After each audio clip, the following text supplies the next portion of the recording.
Hello what's up guys, welcome to our another blog video. আসসালামু আলাইকুম। আশা করি সবাই ভালো আছো, আমিও ভালো আছি। আর রোজা চলে গেল, ঈদও চলে গেল, এখন আবার সেই রেগুলার রান্না বান্নায় ফিরে আসতে হচ্ছে সবার। তো আজকে রান্না করব হলো মূলা ভাজি করব। মূলাটা আমি কুচি করে নিয়েছি, মূলা ভাজি করব চিংড়ি মাছ দিয়ে। আর হলো গরুর মাংস রান্না করব। মূলাটা আগে হলো ভাপ দিয়ে নিচ্ছি কুচি করে, ভালোভাবে হাতে কুচি করে নিয়েছি। তারপরে ভাপ দিয়ে নিলে মূলার ভিতর যে গন্ধটা থাকে সেটা আর বের হয় না সেরকম। তো ভাপ দেওয়ার পরে দেখেছো তোমরা অলরেডি অনেক পানি বের হয়েছে। তারপরে মূলাটা ভাপ দেওয়ার পরে এখন হলো যে ভাজার জন্য যে প্রসেসটা করছি, এর মধ্যে পেঁয়াজ রসুন, তারপরে হলো চিংড়ি মাছ দিয়ে ভাজি হবে, যেহেতু চিংড়ি মাছটা তো লাগবেই। আর হলুদ গুঁড়ো অল্প একটু, আর একটা তেজপাতা দিয়ে দিয়েছিলাম, লবণ পরিমাণ মতন দিয়েছি। এগুলো দিয়ে ভালোভাবে মূলাটাকে ভাজি করতে হবে আর কি। এখানে কাঁচামরিচ দিয়েছি পরিমাণ মতন।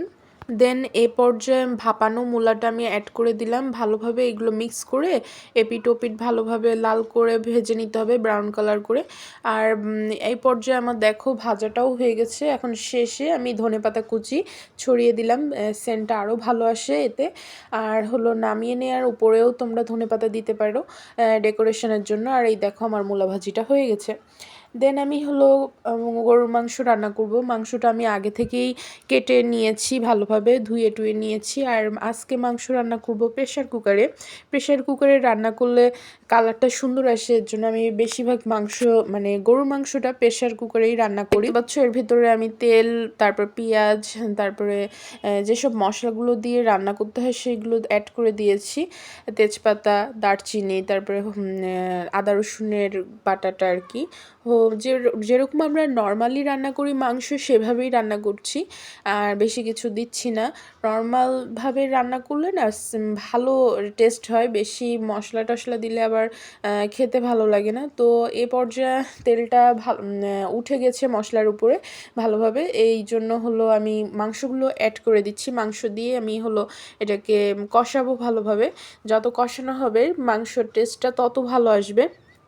তো মাংস থেকে পানি ছেড়েছিল, সে পানিটা আমি আবার টানিয়ে নিয়েছি, জাল করে নিয়েছি ভালোভাবে, একদম শুকিয়ে নিয়েছি। এ পর্যায়ে আমি আলুগুলো দিয়ে দিলাম। মাংসের সাথে আলু না খুব ভালো একটা যায়। আর এদিকে গরম মশলা ব্লেন্ডটা করে নিয়েছিলাম, সেটাও হলো অ্যাড করে দিলাম। গরম মশলা দিলে মাংসটা আরও বেশি টেস্ট হয়। তো গরম মশলা ছাড়াও রান্না করতে পারো। আমি উপর থেকেও গোটা গরম মশলাও দিয়েছি এবং হলো গরম মশলা পেস্ট করেও দিয়েছি। এ পর্যায়ে ঝোলের পানি দিয়ে আমি কয়েকটা সিটি নিয়ে দেব। আর এই যে মাংসের ফাইনাল লুক তোমরা অলরেডি দেখতে পাচ্ছ, সুন্দর কালারটা আসছে। অনেকে বলে কি যে হলো প্রেশার কুকারে রান্নাটা ভালো হয় না, তো আমি মনে করি প্রেশার কুকারে ভালোই রান্না হয়। আর আজকের ভিডিওটা তোমাদের কেমন লাগলো সেটা কমেন্টস করে জানিও।